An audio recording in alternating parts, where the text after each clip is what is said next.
Fala pessoal, bem-vindos de volta. Eu sou o Renzo Frigeri, médico veterinário. Trago para vocês hoje no episódio do PatasCast um assunto muito interessante, que é os primeiros cuidados com os filhotes.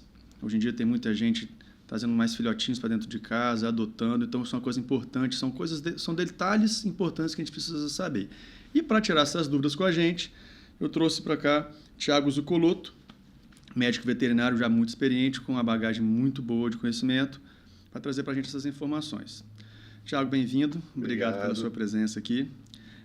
Thiago, então, digamos que eu nunca tive um cachorrinho ou um gatinho e decidi adotar ou comprar para trazer para dentro da família.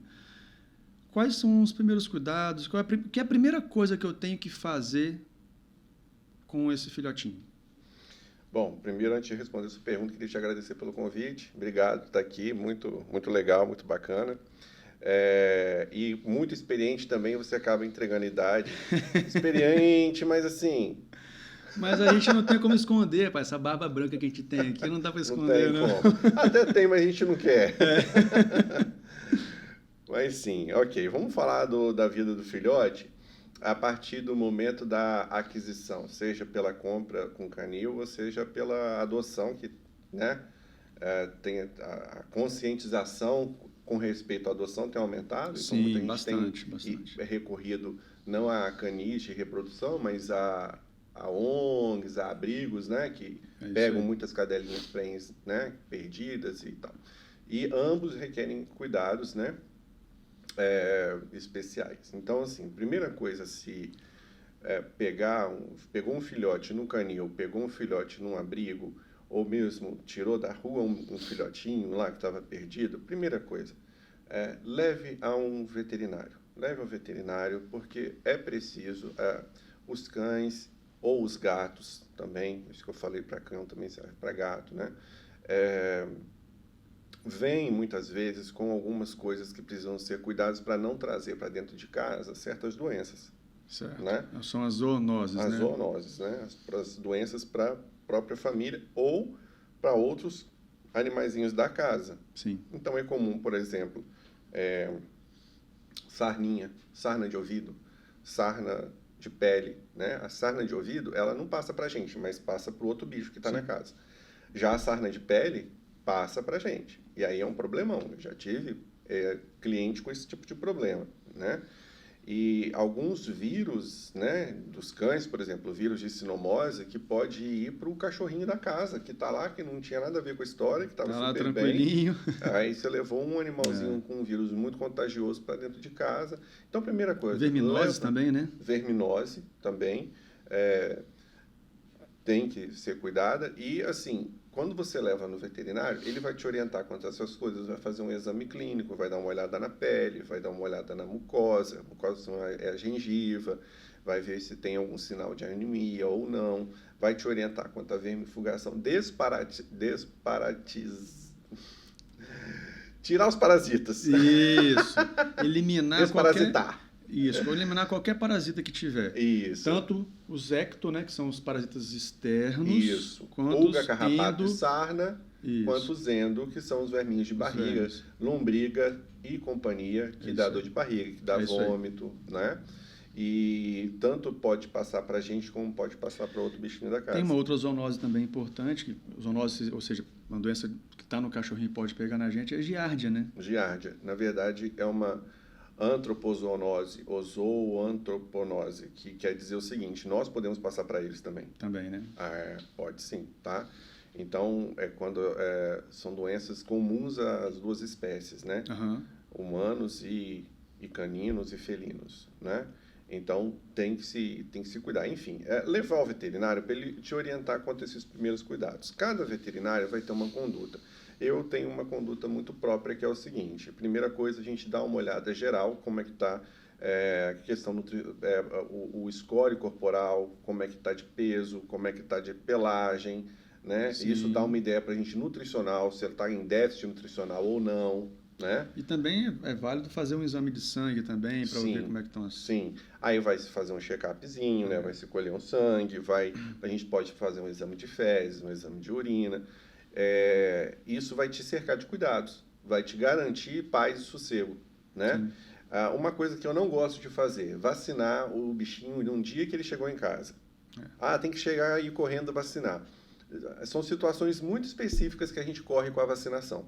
Se a gente não tem uma situação muito específica de risco de doença, alguma coisa assim, algum surto de doença, eu prefiro o quê? Eu prefiro a gente levar o bichinho para casa, fazer ele se ambientar, dar o vermífugo. Observar se vai aparecer algum sintoma, a gente chama de uma quarentena coisa, mínima, né? Ali, exatamente. Às vezes tem uma doença para se manifestar, se você vacinou no dia que você chegou com ele em casa, você pode confundir. Será que foi algum efeito adverso da vacina? Ou será que ele já ia manifestar alguma doença? Então eu peço 3 a 5 dias em casa, né? Tomando vermífugo, tirando pulga, tirando carrapato, deixando ele se ambientar. É importante, gente, a gente se colocar um pouquinho no lugar do pet. Porque para o pet é muito, muito difícil a situação. Para a gente é uma alegria. A família tem consciência de que ela está fazendo uma coisa legal, que é trazer um bichinho para a vida dela. Para ser bem cuidado, mas para ele é uma mudança muito grande. É uma mudança muito grande. Ele estava na companhia dos irmãos, da mãe, do mundinho que ele conhecia, desde que ele nasceu ali há 45, 50, 60 dias. Então, você tirou ele daquele ambiente, levou para dentro de casa, para dentro da sua família. Ele não conhece ninguém, ele não conhece nenhum cheiro daquela casa. A rotina é diferente. Rotina, espaço. Às vezes tem outros animais também em casa, né? Exatamente. E isso é um estresse muito grande. E se você misturar vacinação com estresse, não é legal. Entendeu? Então, o ideal é o quê? A gente fazer isso. Eu sempre prescrevo, nesses primeiros dias, probiótico intestinal. Para que o probiótico? Porque eles têm muito diarreia por estresse. Tá? Eu gosto que venha antes, porque infelizmente a gente tem prática de alguns canis e às vezes passa antibiótico para o cachorro antes de ir para casa, metronidazol, sulfa. É mesmo? Muito. Vem a receita já, receita não, indicação ali no papel de uma pessoa que não é veterinário, já assim, para prevenir essa diarreia, mas não é assim que se previne, né? Dando antibiótico. Eu acho que pode ser até suspeito um canil passar... já indicar o uso de um antibiótico. Infelizmente tem. E como ainda em pet não tem receita de controle, né, como é com antibiótico humano, a pessoa acaba comprando, às vezes leva, eu já dei isso daqui. Eu falo, mas usa de forma errada, às vezes na dose errada, é um risco. Né? Tem aquele remedinho, associação de sulfa com metronidazol, que eles adoram passar e passam a rodo assim, sem necessidade, um remédio super forte. Entendeu? Então, assim, vai antes, não leva, por mais que o canil te exija isso, ouça outra parte, né? Ouça um veterinário e aí depois você aciona seu senso crítico e vê o que você vai querer fazer. Tiago, você estava falando sobre o estresse, ele não é legal para a época da vacinação, a doença. Por quê? O que acontece se for o caso do animal tiver com uma doençazinha e for vacinado, ou se ele tiver num momento de estresse alto e for vacinado? O que pode acontecer? Vou te explicar. O estresse ele libera muitas substâncias oxidativas no organismo. Existe um processo de oxidação muito forte, de desgaste energético muito grande.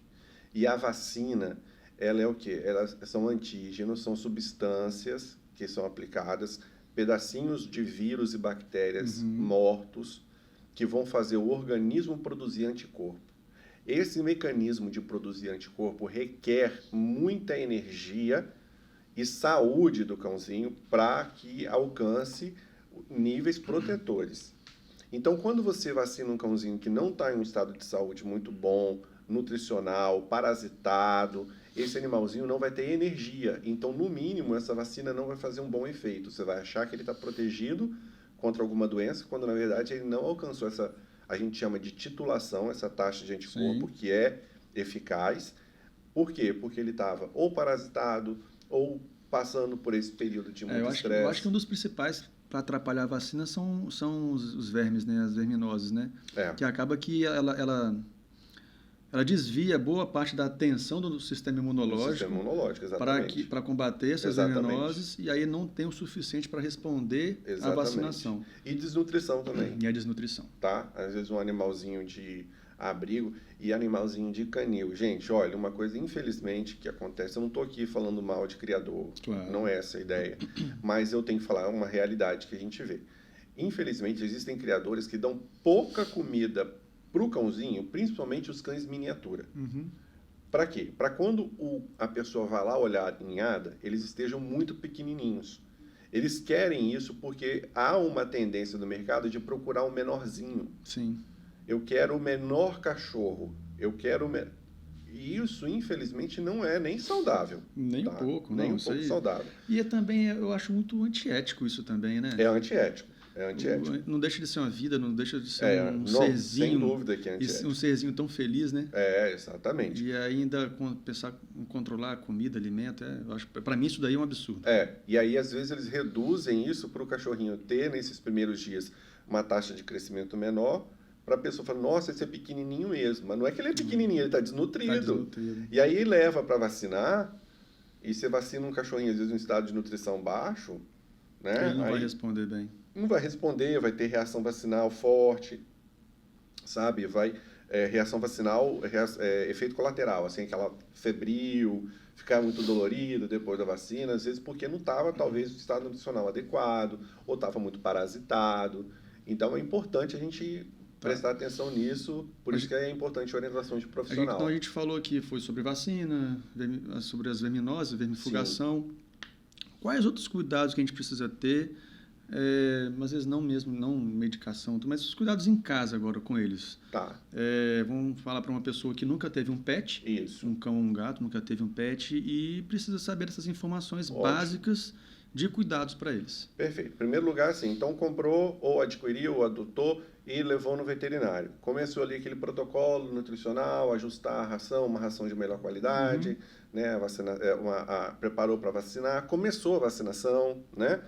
Importante, não sair na rua com o cachorro para passear na calçada ou na praia, no chão, enquanto não terminar o protocolo, sob risco de estar... Porque no período que ele está recebendo as vacinas, são 3, 4, 5 doses de vacinas diferentes, ele não está ainda com a proteção total. Sim. Então, o passeio tem que tomar cuidado. Não pode, não é legal.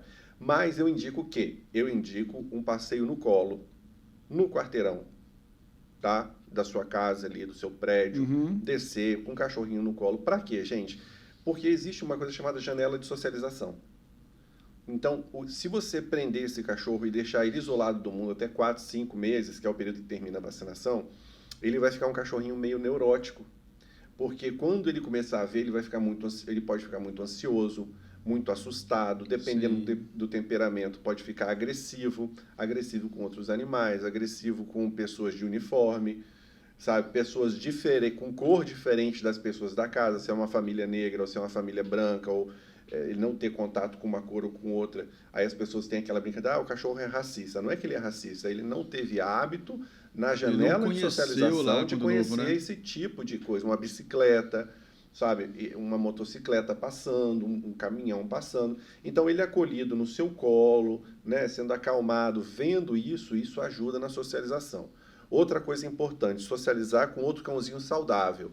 Então, se você tem na família ou no seu ciclo de amigos outro cãozinho saudável, que ele possa ter contato, ou outro gatinho, no caso, né? Se você tiver adotou um cãozinho, deixar ele conhecer um gato, ver o que é um gato, para ele não surtar quando ele vê um gato lá na frente, entendeu? Isso não se aplica a gatos, tá? O gatinho, não.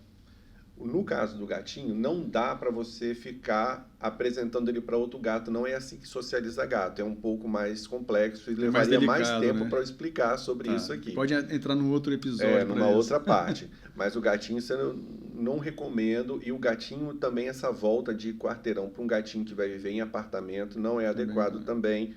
Pode assustar muito ele e o efeito ser mais negativo do que positivo. Tá? Mas no caso do cãozinho, sim. Essa socialização, levar numa casa de outra pessoa, deixar ele brincar o máximo possível com outras pessoas, para ele acostumar, para ele não ficar aquele cachorro muito agressivo com outra pessoa, muito assustado, ou aquele cachorro que fica enlouquecido de alegria de ver qualquer outro ser humano e pulando, e ele entender que é normal. Incontrolável, né? Ele entender que é normal pessoas irem à sua casa, ele ir à casa de outras pessoas, né? Então, o que a gente vê, assim, cachorros que ficam loucos quando chega alguém em casa, que é um evento, assim, absurdo. Agora, uma coisa também que eu tenho visto muito as pessoas trazerem os animais para casa, mas tratando de uma forma muito humana, humanizando muito os animais. Aham. Eu, na minha opinião, acho isso meio negativo, né? Eu acho que a Aham. gente tem que dar carinho, atenção, cuidado, mas eles têm alguns instintos que a gente tem que respeitar esses instintos, Sim. né? Daqui a pouco a gente vai ter que comprar garfo e faca para cachorro. Acho que isso daí já é demais. É, Então, uma coisa importante também passar para as pessoas é isso. É respeitá-lo como aquele pet, como um gato, como um cachorro. Eles têm instintos sim, específicos da espécie deles que a gente tem que respeitar. sim, Não é isso? sim. A gente já quebra muito dessa questão da natureza levando eles para dentro do apartamento. Sim. Já quebra muito, né? E aí, às vezes, a gente vai quebrar mais quando você pega e começa a colocar o cachorro num carrinho de bebê para ele ir passear na rua. Sendo que é um animal saudável, um que cãozinho pode que já andar. está vacinado, protegido, que tem toda a condição de dar um passeio, uma caminhada, e você leva num carrinho de bebê. Olha, é muito ruim, né? Sim, sim. Então, se você vai levar... tudo bem, meu cachorro tem uma paralisia, meu cachorro tem uma imunidade problemática, tem alguma condição que justifique. Impossibilita. Que impossibilite, ok, tá? É. Agora, se seu cãozinho é saudável, seu cãozinho... Eu falo que cachorro tem que cachorrar. Farejar, sair. Tem que cachorrar, tem que lambendo, fazer, mordendo. exatamente. E caminhar. Ah, mas a rua é suja. Ok, mas existe produtos de higiene. Sim, Se a sim. rua é suja, então ninguém sai na rua. É, Né? tá certo. Então Tem voltou para casa, limpo. você faz um toalete, né? A gente tem hoje no mercado pet tem lencinho umedecido, Próprio para animais, próprio para a pele do cão. Você pode botar na torneirinha, lavar, enxugar com a toalha, não precisa ficar naquela neurose de passar secador. Enxugou com a toalha ali, liberou ele para dentro de casa, ou mesmo passou um lencinho umedecido, não vai fazer mal nenhum. E é só nas patinhas, é rapidinho, não Só dá nas tanto trabalho. patinhas, e a caminhada é muito boa, entendeu? E outra coisa, um cãozinho de apartamento ele precisa caminhar. E quando eu falo caminhar é diferente de passear, tá? Caminhar é o seguinte, passear é aquilo que você faz quando você vai lá no shopping, ver vitrine, ou você tá ali. Caminhada é aquilo que você bota o tênis e vai pro calçadão. É um exercício físico. Exatamente, tá? Então ele tem que ter ritmo. E isso vai ter um efeito no organismo do cãozinho. Você quer ter o seu cãozinho por muito tempo, eu sempre falo uma coisa para quem tem o filhote. Quer ter o cachorro por muito tempo? Controla peso, faz imunização, mantém desparasitado e controla a saúde oral. Boca, dente, Sim. tá? Sem tártaro. Seu cãozinho vai longe, dando tudo certo, ele vai longe. Cachorro obeso, não é gordofobia, é ciência. Sim, é saúde, né? É ciência, é trabalho científico. Cachorro obeso vive 30% a menos da expectativa de vida de um cão saudável. Cachorro com doença periodontal vive 30% a menos. Se juntar os dois então, problemas... Se você quer ter um cão, você compra um cão, você quer ter ele pelo máximo de tempo possível. Você não compra um cão para morrer logo. Sim. Então, você perdeu um cãozinho que poderia ir com 15 anos de vida, 17 anos, perder com 10, 12. Por quê? Porque você deixou ele gordo, não cuidou da saúde oral, não vigiou vacinação, não cuidou de desparasitar ele. E é simples fazer isso, né? Poxa, hoje em dia, né? Muito simples, tem muito tem fácil, muitas ferramentas, muito prático, tem muito tratamento bom. Nossa, uma variedade gigantesca.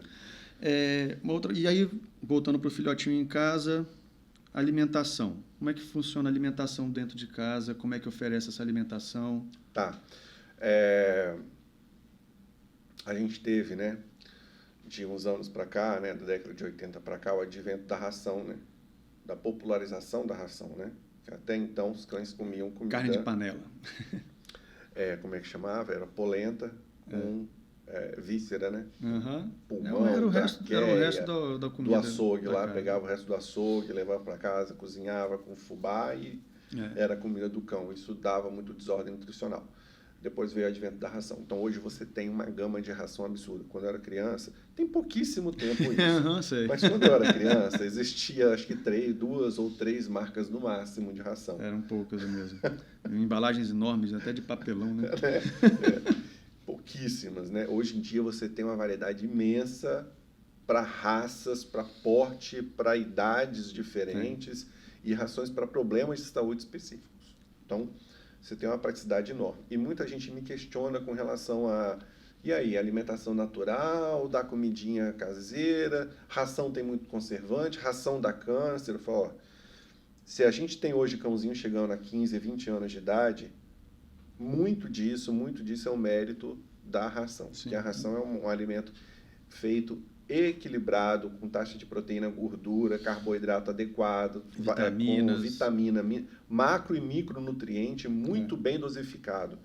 Tá? E a fábrica de ração tem como objetivo manter o cliente dela, que é o cachorro, pelo máximo de tempo possível. Entendeu? Então, eles estão ali pesquisando, o objetivo deles é que esse cãozinho viva bastante. Tá? Então, assim, hoje em dia a gente tem aquela coisa assim, aquela teoria da conspiração, de que está tudo envenenado, de que, né? Pior que é mesmo. Olha, é verdade. Hoje em dia tem que ser o mais natural Eu respeito muito a possível. alimentação natural. Eu respeito muito. E eu não, na verdade, eu não tenho... eu estou aqui, assim, para tirar essa demonização da ração, mas também eu também quero tirar a demonização da alimentação natural. Sim, que tem muitos casos importantes de melhora de algumas doenças. Eu vejo assim alguns veterinários demonizando a alimentação natural. Eu não demonizo a alimentação natural. Não. Eu só acho o seguinte, se você quer optar por dar comida caseira para o seu cãozinho, você fazer a alimentação dele, passar por um profissional que possa fazer isso, te orientar, dar direitinho. Até porque existe veterinário nutricionista. Exatamente, né? No caso, lá na clínica a gente tem um colega que trabalha com isso, que eu indico. Quando a doutora não gosta dessa ideia de ração, a própria pessoa é muito natureba e tal. Às vezes a pessoa já tem o hábito de comer alimentos orgânicos, coisas mais naturais, ela quer levar para o pet dela. E tem gente que tem prazer em fazer a comida do cachorro, sabe? Sim. Tem gente que gosta de ver ele comendo a comida, né? Então, ok, aí eu vou indicar uma pessoa para fazer uma dieta. Não é simplesmente você pegar arroz com peito de frango e dar para o cachorro. Completamente desequilibrado, né? Então, você tem que ter cuidado com vários alimentos que são tóxicos para o cachorro. Cebola é tóxico. Cebola dá anemia hemolítica no cãozinho. Ele fica anêmico comendo cebola. Né? Chocolate é tóxico. Teobromina, que é o princípio ativo do cacau, um dos princípios ativos, é tóxico para o coração do cachorro. Ele pode dar uma taquicardia violenta no cachorro. Então, se a pessoa quer dar algo natural, procure um nutricionista veterinário. Exatamente. Ver quais alimentos que podem, quantidade. Quer ver uma coisa? Semente de uva dá insuficiência renal aguda no cachorro. Entendeu? Olha, então, é uma frutinha que você acha que é super saudável, você está dando. Então, existem limitações, tá? Que a gente tem que tomar muito cuidado aí na hora de optar por dar comida caseira ou petiscos de comida humana para o cão. Uma outra dúvida que eu tenho sobre alimentação, refeição. O alimento ele tem que estar à vontade, tem horário certo para alimentação? Qual é a indicação ideal? Sim. Vamos lá. Vou falar primeiro de gato. Bora. Tá, gato é o seguinte, o gatinho, ele tem o hábito de comer várias vezes por dia pequenos lanchinhos, a gente fala, tá? Ele tem, isso é da natureza dele. O que a gente recomenda? A gente fazer um cálculo do quanto ele pode comer durante todo o dia, de acordo com a ração que a pessoa escolher em termos de custo-benefício. Olha, doutor, eu posso pagar por uma ração até esse valor, qual que você indica? Então, vamos escolher essa daqui. Escolhemos, vamos lá fazer o cálculo da ração diária dele. A partir daí, você vai manter a ração disponível para ele, né, mas dentro daquilo ali. Né? E aí a gente vai observar, porque o que a fábrica da ração oferece para a gente é uma média. Então, tem cãozinho ou gatinho que tem um metabolismo mais acelerado, menos acelerado, e a gente pode fazer ajustes para cima ou para baixo de acordo com ganho ou perda de peso. Certo. Tá? Às vezes, mesmo sendo a pessoa dando aquela quantidade indicada na ração, o animal pode estar ganhando muito peso. Sim. Ou, pelo contrário, está magrinho demais. Exatamente. Então, a gente vai controlar então, por aí. A gente tem que ver caso a caso. Ali é uma média que eles dão um ponto de partida, que pode ser ou não o caso do bichinho, aí depende desse cuidado da gente. O cãozinho, já eu não recomendo deixar essa ração exposta. O ideal é que não fique exposta, é que ele tenha o horário de comer. Tá? E também que ele tem as refeições ali, exatamente. né? Por quê? Porque a ração exposta ali do cão pode atrair inseto, pode perder algumas qualidades nutricionais, entendeu? Então tem Sim. gente que deixa a ração lá e o cachorro só vai comer de noite. É diferente do caso do gato, que o gato vai lá toda hora e come um pouquinho. Aquela ração do cachorro vai ficar, às vezes, muito tempo parada ali. E eu acho que ela ficando ali direto o dia todo, ela perde a crocância, que é uma Eu, atração para o cachorro, eu o sempre falo, cheirinho, se né? você abre um pacote de biscoito na sua casa, né? A pessoa que está ouvindo a gente, abre um pacote de biscoito e deixa em cima da mesa, de noite ele não tá legal. Tá murcho. Tá murcho, já perdeu aquele viço, sabe? Sim. A crocância, o cheiro e tal. Então a ração é a mesma coisa. Ninguém começa a comer no almoço e deixa o prato em cima da mesa e chega de noite e simplesmente vai lá comer de novo, né? Então guarda, tampa, protege, principalmente protege da luz. Você pode reparar que os sacos, você, né, trabalha com isso, os sacos de ração, todos eles, você não vê um saco de ração transparente. É verdade. Eles são todos o quê? Bloqueadores de luz. Por quê? Porque muitos nutrientes, principalmente vitaminas, vitamina C, complexo B, são fotossensíveis. Ou seja, a luz, né, altera, faz ele perder o efeito. Então, as ampolinhas de complexo B que a gente usa na clínica lá na internação são âmbar, são aquele vidro amarelado, justamente para bloquear o efeito da luz. Né? Porque muitas vitaminas elas têm uma facilidade muito grande de se oxidar, né? Muito. Elas são antioxidantes, então exatamente. Então elas perdem a principal ação que elas têm. Exatamente. Pro organismo, em vez de fazer o efeito antioxidante dentro do cachorro, está fazendo no pote de comida. Quando o cachorro come, né? ela já não está queimada, vamos dizer assim. E aí você fala sobre as refeições para o cachorro. O gato, alimento oferecido o dia todo, direto, e para o cachorro, refeições. Quantidade dessas refeições? Depende do cãozinho, tá? Eu tenho cãezinhos, pacientes meus, que comem uma vez por dia. Filhote? Filhote não, filhote come mais vezes, né? Filhote 3 a 4 vezes, dependendo do porte da atividade física. Quanto menor, mais vezes. Metabolismo mais alto? Mais alto e eles tendem a fazer hipoglicemia. Tá. Então, por exemplo, Yorkshire, daqueles bem pequenininhos, Lulu da Pomerânia e Chihuahua, precisa comer pelo menos 4 vezes ao dia. Tá? Esse jejum prolongado pode fazer crise de hipoglicemia. Tá? Que é baixar a glicose muito. Eles baixam a glicose com facilidade. Tá? Carreirinhas que eles dão dentro de casa. E sempre lembrar que quando seu cachorro corre, um cachorrinho de 10 centímetros, você correr 3 metros é uma coisa. Um cachorro de 10 centímetros correr 3 metros é uma maratona, entendeu? Então, o gasto energético é muito alto. Muito maior. Tá? E a gente, às vezes, não se liga nisso. Então, ele precisa estar toda hora ali se reabastecendo, né? Então, umas 4 vezes por dia, alguns casos raros, 5, né? E os cachorrinhos um pouquinho mais fortes, já mais encorpadinhos, uns filhotes mais encorpadinhos, porte médio, 3 vezes é suficiente. Um assunto que uma coisa que as pessoas não dão muita atenção, mas é muito importante para a saúde, é água. Exatamente. Como é que a gente pode indicar o oferecimento ou o fornecimento de água para os animais, para os filhotes? Água livre demanda, né? Água fresca, né? Deixar água fresca, cuidado com pote de água no sol, né? A gente deixa em algum lugar que às vezes o sol vira, você bota de manhã, tá sem sol, de tarde tá batendo sol, você chega para casa, bota o dedo em casa de noite, bota o dedo na água, tá fervendo. Então, cuidado com isso. Potes de água em mais de um lugar da casa é adequado, principalmente se sua casa for grande, um apartamento grande, né?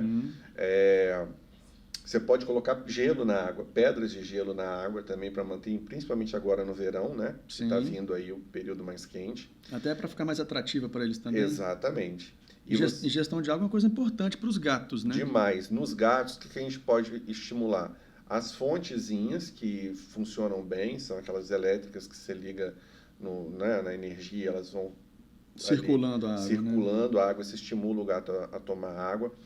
Uma coisa importante, bebedouro de gato, quanto mais amplo, melhor. Porque o gatinho, ele não gosta de encostar as vibriças, que são os bigodes, no plástico ou na superfície ali, quando ele está bebendo água.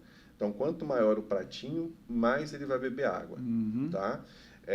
E também colocar em outros lugares da casa para estimular ele beber mais água também. Tá? Qual é o risco de um gato que não toma muita água? Insuficiência renal e formação de cálculo.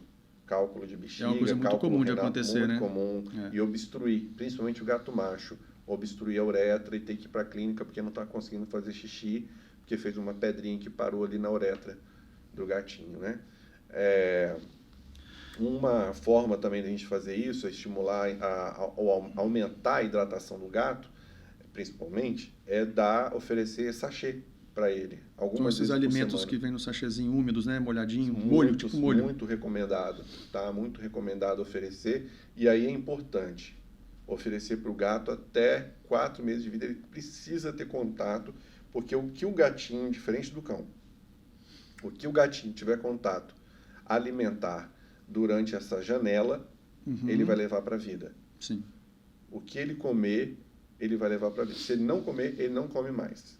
Então, gatinho que não comeu sachê ou alguma outra coisinha nesse período, dificilmente ele vai comer. Não, é muito comum falar assim, doutor, meu gato só come ração, eu posso dar o que for, ele não come, ele come só a ração. Sobre isso, inclusive, eu costumo conversar com os clientes lá da loja que tem gato.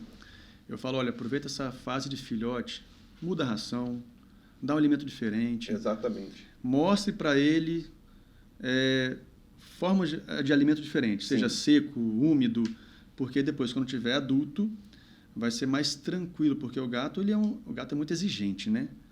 E ele tem difícil. essa coisa da natureza dele mesmo. Se ele não conhecer, quando é filhote, ele não vai mais levar. É difícil é diferente do cachorro.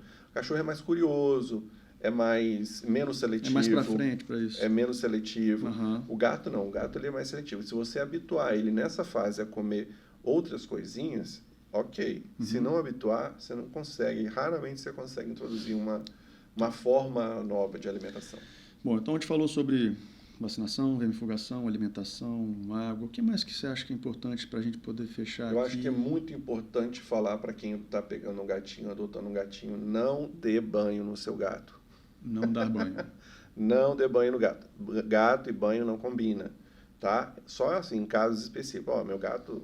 Necessidades. Entrou num lugar muito sujo. Exatamente. Caiu lá, um monte de comida, ele rolou em cima. Tudo bem, lógico. Mas não é banho de rotina. Não é igual cachorro, né? Não faça isso. O gato é um bicho autolimpante. E ele trabalha com uma questão de identidade olfativa muito forte. O hábito dele de se lamber é muito de se colocar nele o próprio assinatura, vamos dizer assim. Como se fosse digital dele. É olfativa, tá? É feromônio. Ele coloca. E quando você dá um banho, você está resetando todo o processo que ele teve para fazer aí durante dias e dias. Tá? Isso leva ele a um estresse muito grande. Tá? Então, não se faz isso de rotina. O que se faz é o grooming, é pegar... eu gosto muito da luvinha, a luvinha que você compra, né? A luva de escovação? A luvinha é maravilhosa, né? Porque ela acaricia sem machucar, ou então um pentezinho plástico, tá? Não metálico, plástico. Mas é importante essa escovação até para ir tirando os pelos mortos. Tirar o excesso de pelo, vai cair menos pelo na casa, vai deixar o pelo mais bonito, mais brilhoso, e você não está tirando o cheiro do gato, que é o que ele não gosta que você faça. Beleza. Né? Então isso é muito importante. Quanto ao banho do cão, olha, eu sou dermatologista também, né? Assim, eu trabalho com dermatologia.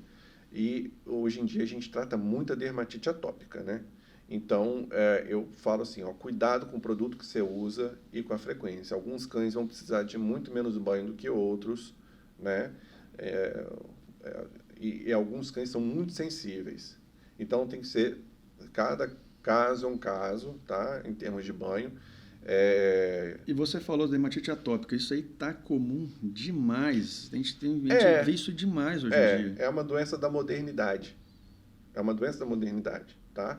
Como assim doença da modernidade? A gente tem isso na medicina, né? Hoje em dia é difícil você ver uma criança que toma leite de vaca e não tenha problema. Concorda? Ou seja, intolerância à lactose, ou seja, uma alergia à proteína do leite. Não é? É muito comum isso. A minha filha teve alergia. Né? Minha filha também. Então, é difícil você ver uma... E o que é isso? Doença da modernidade. É difícil você hoje ir numa creche e olhar lá numa creche de criancinha de 4, 5 anos se não tem aí metade escorrendo no narizinho, tomando um xarope, fazendo uma nebulização, né? E isso é doença da modernidade. Né? Então, o que acontece?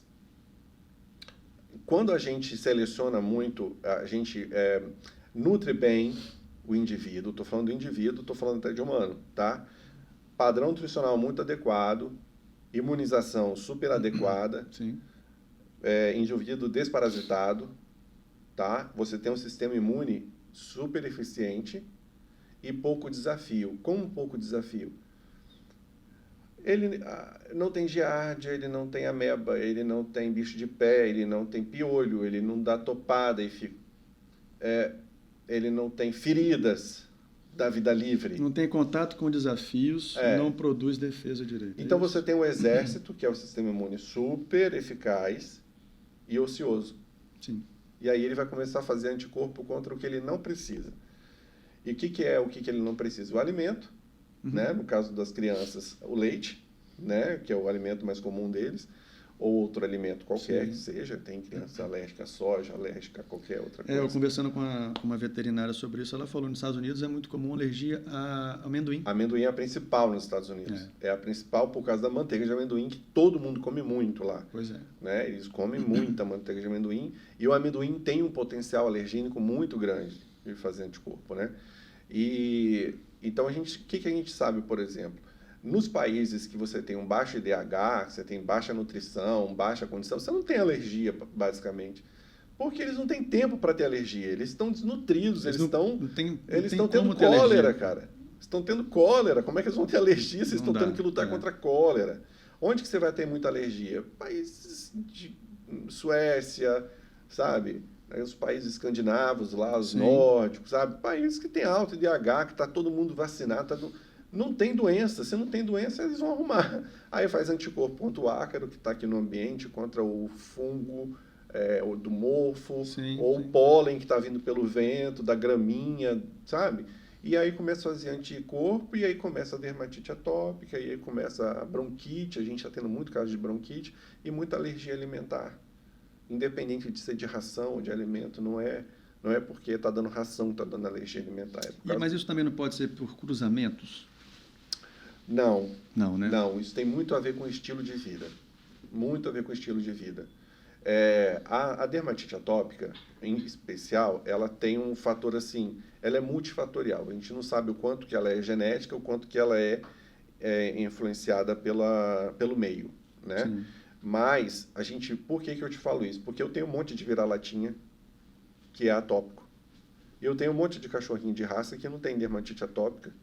E o que a gente tem? É difícil ver um atópico de vida livre, entendeu?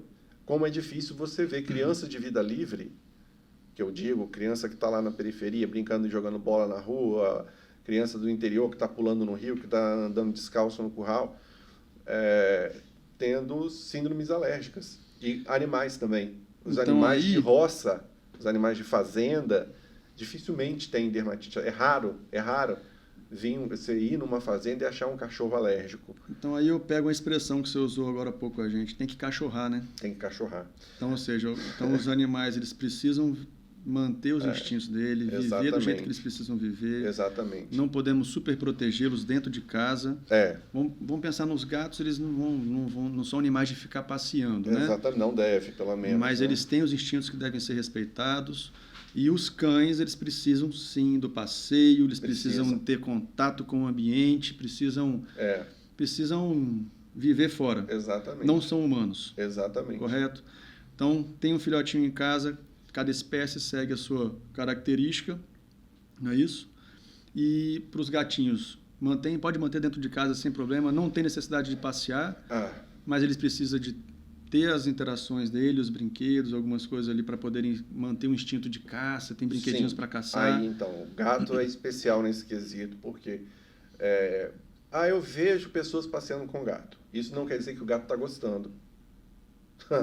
O dono pode estar, mas o gato talvez não.